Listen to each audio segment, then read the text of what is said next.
विधाता जय हे जय हे जय हे जय जय जय जय हे।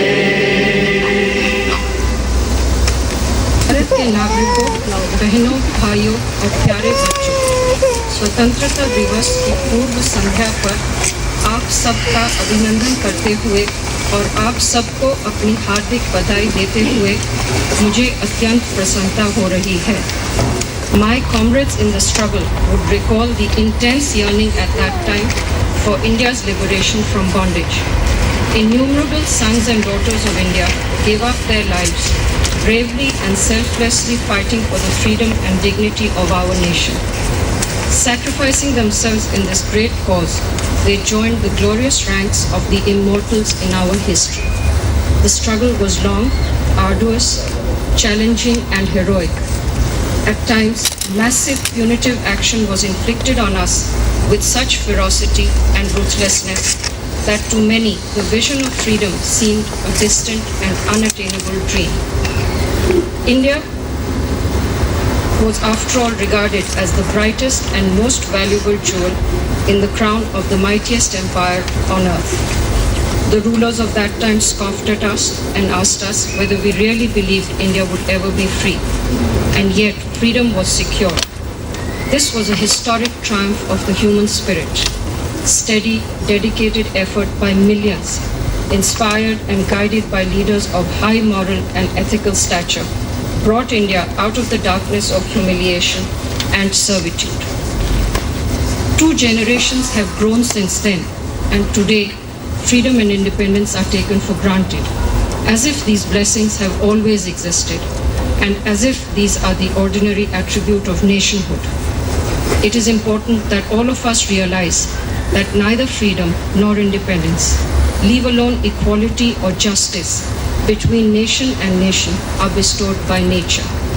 These can be secured and can be safeguarded only by intense, vigilant, constant and unflinching effort, empowered by vision, unity and national commitment. Today, as we enter the 50th year of freedom, we must be mindful of the modern imperatives of national freedom and independence. We must be determined and ensure that we move in the direction of national interest and that we are not propelled by the agenda of others. It is in these respects that we have fully to be cognizant, vigilant and purposeful. It is in these respects that we can generate a tremendous vitalizing force for advancement, growth, friendship, peace and the good of all. It is in these very respects that we must resolutely withstand and neutralize the formidable pressures maneuvered against us. It is a matter of great good fortune that we are uniquely endowed to do so. Our spiritual, intellectual and cultural heritage is of universalism.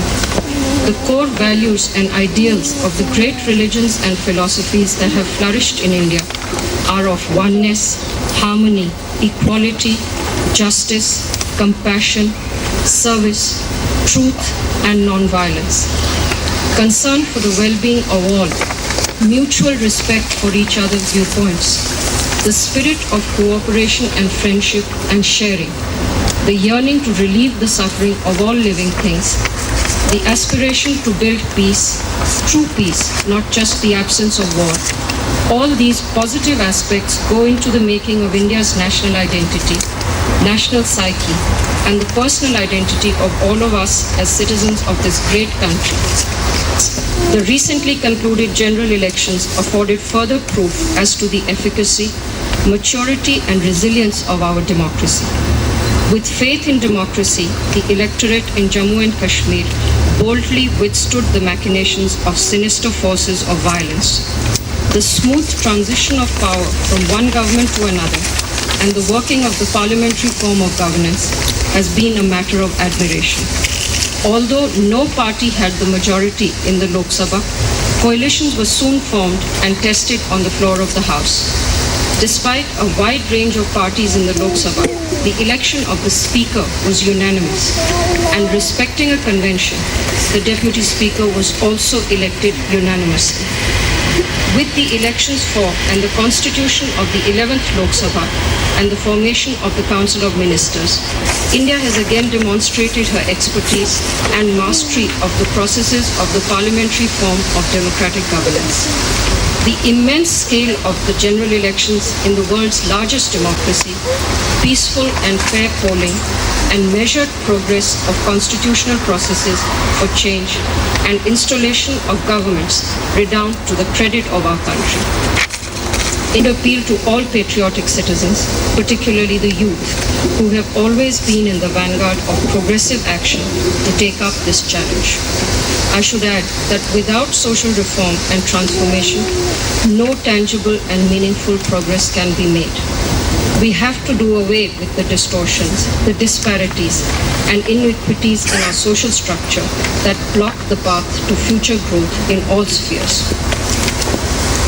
हमारे सामने जो महान संभावनाएं और चुनौतियां हैं, उनके लिए किसान, जवान, मजदूर तथा देश के प्रत्येक नागरिक को दृढ़ संकल्प और नई उमंग के साथ काम करना होगा। विशेषकर भारत की नारियों को राष्ट्र निर्माण के प्रत्येक क्षेत्र, प्रत्येक गतिविधि में सम्मान सहयोगी के रूप में अपने उचित स्थान तक पहुंचना होगा। विश्व के इस सबसे बड़े लोकतंत्र को सिद्ध करना है कि वह एक शक्तिशाली सामाजिक, आर्थिक और राजनीतिक भागीदारी है जो उन सार्वभौम मूल्यों एवं आदर्शों के लिए संघर्षरत हैं जिनको हमारे राष्ट्र ने विश्व के सामने हमेशा प्रस्तुत किया है। मित्रों, जबकि हम अपने देश के भविष्य को बनाने में लगे हुए हैं, हम अपने पड़ोसियों तथा विश्व के सभी देशों के प्रति शांति, मित्रता और सहयोग के अपने संदेश को दोहराते हैं। हम यह विश्वास कराते हैं कि सार्क देशों, हिंद महासागर क्षेत्र तथा आसियान देशों के बीच पारस्परिक लाभ वाले क्षेत्रीय सहयोग के सामूहिक प्रयासों से सभी की समृद्धि और खुशहाली तथा उच्च स्थिरीय विकास के रास्ते खुलेंगे।